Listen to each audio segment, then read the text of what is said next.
it seemed to set me free from some troublesome things that I was struggling with. I found some answers there that I hadn't found in my religious tradition or in self-help and psychology books or with therapists. So I started really opening up to channelers because of that.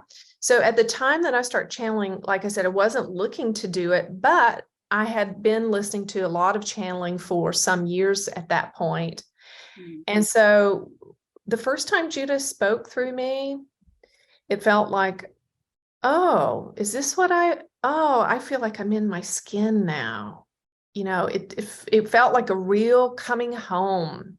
I didn't at all feel afraid. I felt completely safe. And the wisdom was such a treasure. How do you say no to that, right?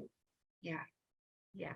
That's beautiful. And I loved how you mentioned, I'm going to go back a little ways to how you felt that you had a strong relationship with the Holy Spirit, the entity of the Holy Spirit, and the soul, Jesus, which leads me to a question that I have personally that I wasn't really sure I was going to ask here in this platform, but since you brought it up, I'm going to just trust it. So I was raised Catholic, and there was a time where it wasn't like I was atheist. I just literally had no awareness of God, like no awareness of anything. I just was straight in my addictions. And it was coming out of that I returned to God. And I've been really into the works of A Course in Miracles lately. And it says no other idols. Over the weekend, when I was watching a lot of Judah's channelings, I heard many times in many different platforms, you know, to just ask your angels, ask for Judah, they'll be there. So how, like, I don't even really know what my question is, but do angels work with source? Like, I guess that would be my question. Yeah, I think I might hear your question in there, dear. I think the question is, if I talk to angels or other beings, am I being unfaithful to God, to the one true God? Am I erecting an idol? Well, if I took an apple and I sliced the apple into 5 slices, and I gave you a slice of the apple, it's still a part of the whole, isn't it? So really the same thing.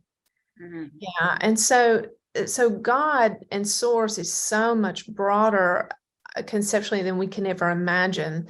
So my understanding is that Judah is a slice of the apple. Jesus is a slice of the apple. The Buddha is a slice of the apple. You're a slice of the apple. And so when we set forth that intention to magnify the one, the all that is, it doesn't matter if we call him Father, Mother, God, or Shiva, or Krishna, or Buddha. It doesn't matter. See, those are just words, and words are so limited, and words can never do justice to what can't be explained. The force, the life force of all things. And a lot of times we say source because that's a simple way to indicate that God is what powers everything and is in everything and all things. And so when I talk to Judah, I understand that Judah is a slice of the apple. That Judah wants to answer that, dear. So we want to say we are the offspring of the one called source. We are the offspring of the one called source, and the offspring has the same DNA, the same eyes, the same mouth, the same nose, the same ears, the same mannerisms, you see, just like a little child that follows his father around the house and picks up his tools and puts on his shoes and so on, you see. So we are an expression of all that is. We have the same cells, we have the same life force energy. And so you're not in any way betraying source when you call on our name. And we do not feel betrayed if you call on another's name that is another slice of the apple. You see, You see, we are not like humans. We are not competitive.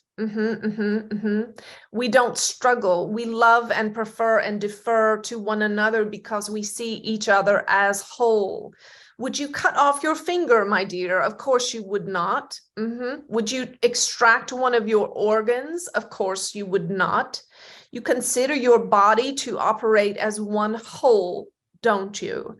And so we also, all of source, energy, spirit, Christ, Buddha, Judah, Michael, Raphael, all of us are parts, like organs, bits of the one, the all that is. And so if something looks like love, smells like love, acts like love, if one exudes a life force energy that draws you in and makes you feel whole, complete, accepted, loved, you know because of that witness in your being that you are experiencing God.